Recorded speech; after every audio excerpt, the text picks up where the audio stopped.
Welcome along to the 2017 Formula One World Championship. Melbourne looks an absolute picture today, and they're still working on that Red Bull car to try and get it fixed. He broke down on his way to the grid. I keep my fingers crossed that he will rejoin the rest of the pack and will get going at some stage.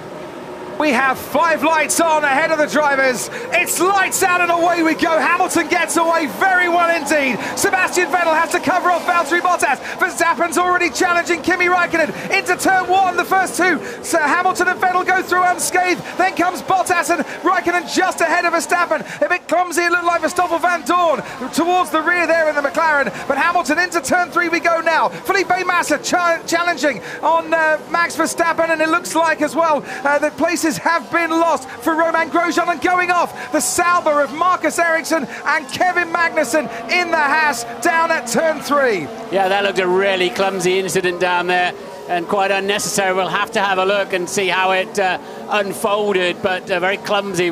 It was on pretty much in the middle of the corner, even slightly towards the exit. I think Ericsson's entitled to. He's turning, he left him space. He caught the curb, you see, and just lost the steering out of his hands almost. So that's entirely down to Magnussen. Here's the start once again, Martin, and Hamilton getting a perfect getaway. He did, and so did Verstappen. The Ferraris were actually a bit steady, but Vettel recovered it down into turn 1. And how well behaved was everybody? Somehow, they didn't run into each other. No flying front wings. Out comes Daniel Ricciardo, Ted Kravitz. Does, and I thought he might put the soft tyres on and just go for it for a long strategy, but no, it's the ultra soft tyres. 2 laps down now, Crofty. He's got some overtaking to do. Struggling for a grip. Hamilton for the second time, once before the race, once with the race underway, reporting that he's struggling for grip. Surprised he gave that away, frankly. Huge plumes of smoke now coming from the rear of that Haas. Now, this is a real shame for Grosjean. His race is over and he was looking forward to a really good points haul. And Hamilton pits first. It's the soft tyre for Mercedes, so it's starting to cool off down here. I can feel it. Nice stop for Mercedes at 3.3 seconds.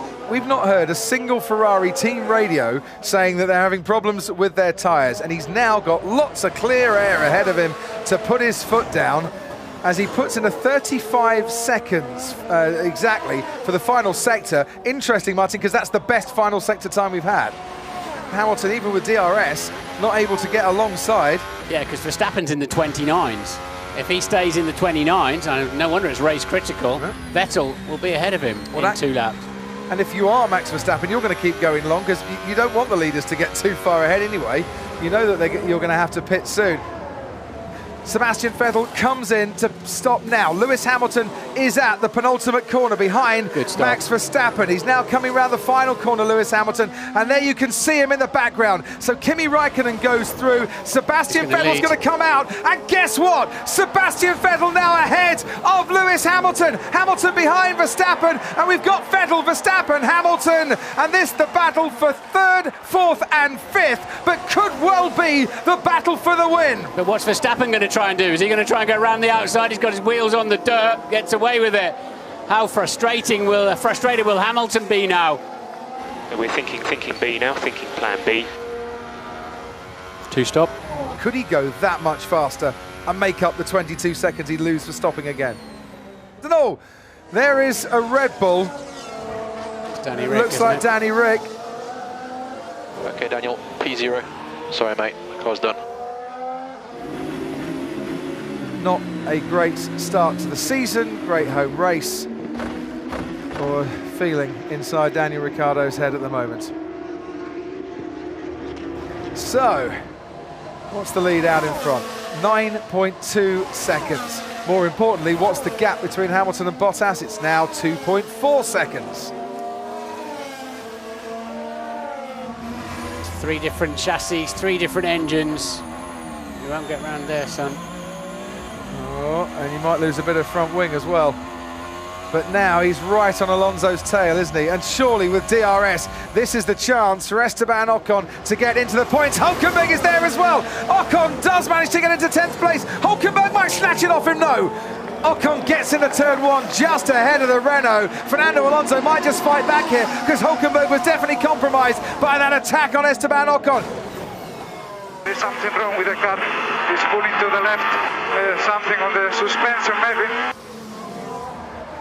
Sadly, the orange car peeled off into the pit lane and he is out of this race.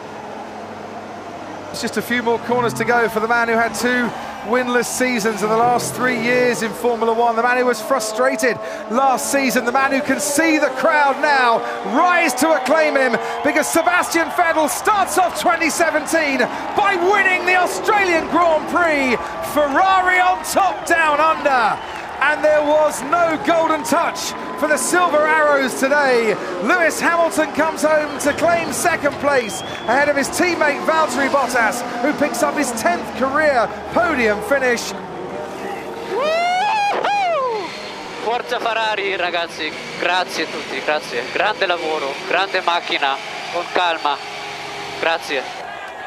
Sebastian Vettel wins from Hamilton and Bottas. His teammate Kimi Raikkonen comes home to take 4th place after Raikkonen Max Verstappen in the only Red Bull that finished this race. Felipe Massa finished 6th for Williams on his return to the sport after his retirement last year. But it's a double point scoring finish, not just for the Toro Rossos of Sainz and Kvyat in 8th and 9th, but the Force Indias as well. Maximum points and a win for Vettel and Ferrari in Australia.